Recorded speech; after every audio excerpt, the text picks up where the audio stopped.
Salut à tous et bienvenue sur Paris Turf TV pour une nouvelle émission 100% quintet consacrée au Quintet Plus de ce lundi 8 juillet. Et c'est l'hippodrome des Sables d'Olonne qui accueillera la course événement en ce début de semaine à l'occasion du bien nommé Prix des Sables d'Olonne. Une course européenne pour des chevaux âgés de 6 à 10 ans n'ayant pas gagné 330 000 € sera proposé aux parieurs. Un recul de 25 mètres à 179 000 €. Ils ne seront que 13 au départ de cette épreuve. Il faudra donc viser juste et peut-être éviter d'élargir vos jeux dans cette course, puisque si les favoris répondent présents, on pourrait rapidement se retrouver avec des rapports assez minces. Et on passe tout de suite au tableau des partants. Et on débute avec le moins riche de l'épreuve. Il s'agit du numéro 1, Callisto, un concurrent traîné par Vitale Ciotola qui reste sur des sorties moyennes. Mais sa dernière sortie, la plus récente à Reims, n'était pas si mauvaise que ça dans un lot bien composé. Le numéro 2, Uriel Ludois, présenté par l'habile Stéphane Bourlier, aura sans doute une tâche compliquée puisqu'il gardera une nouvelle fois ses fers.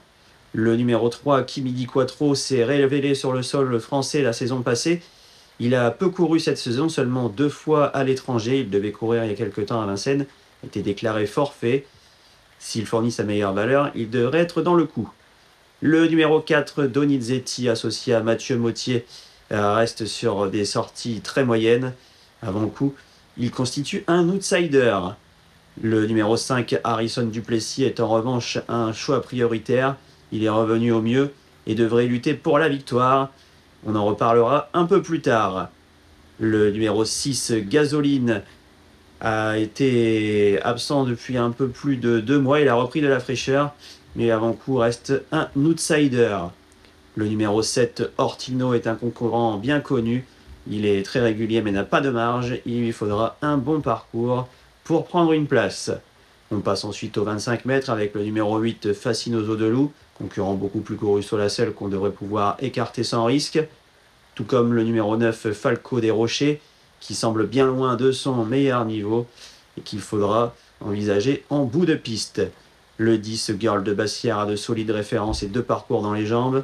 C'est une très belle possibilité. Le 11, Favori de Lito, a enlevé son quintet à Vincennes il y a quelques temps, mais ferré cette fois-ci, sa tâche s'annonce compliquée. Le numéro 12, Urella, est irrégulière, mais a de solides moyens. Tout se jouera une nouvelle fois dans sa tête.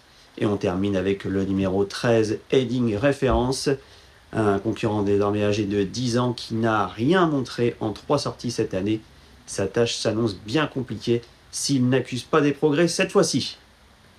Voilà pour le tour des partants. Maintenant, c'est l'heure de faire le papier.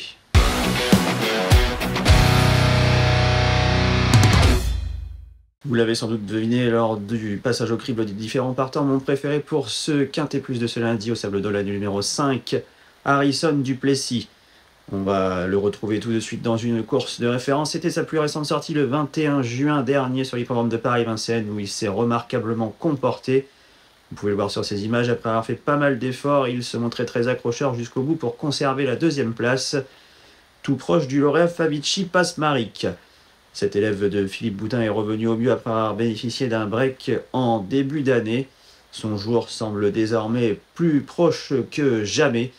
Et une petite fiche également pour ce concurrent, très à l'aise au Sables d'Olonne, puisqu'il compte 2 victoires et une 3e place en 4 tentatives sur la piste des Olonnes, soit 75% de réussite.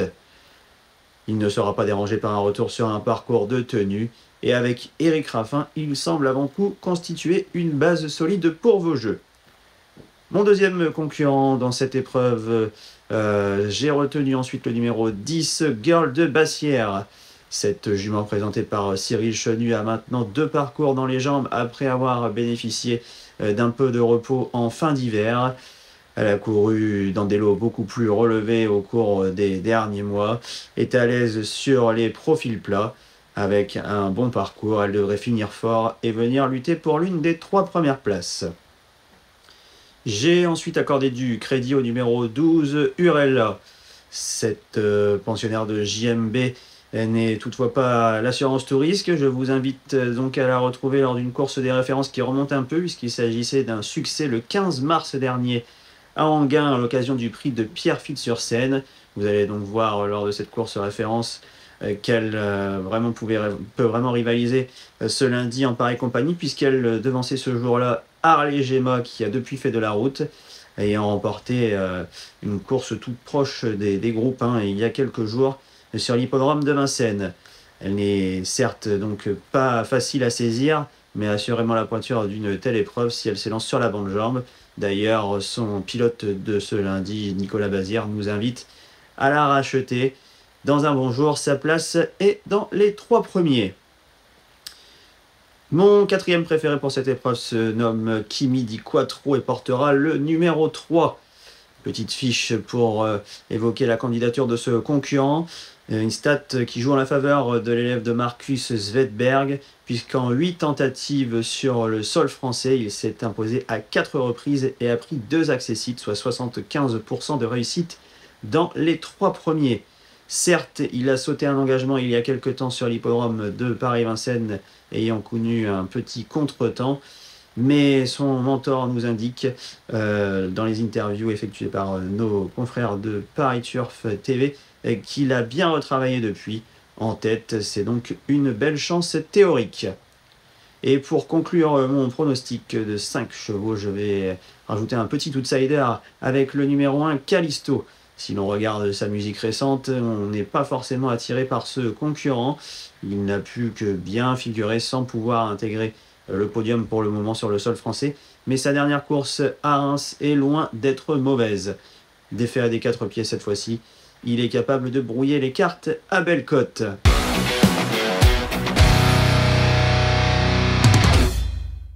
Voilà donc pour mes 5 préférés. Ce qui nous donne en résumé en 5 chevaux 5, 10, 12, 3 et 1. Un quintet où il faudra donc viser juste, puisqu'avec ce faible nombre de partants, les rapports risquent d'être assez minces si les favoris répondent présents.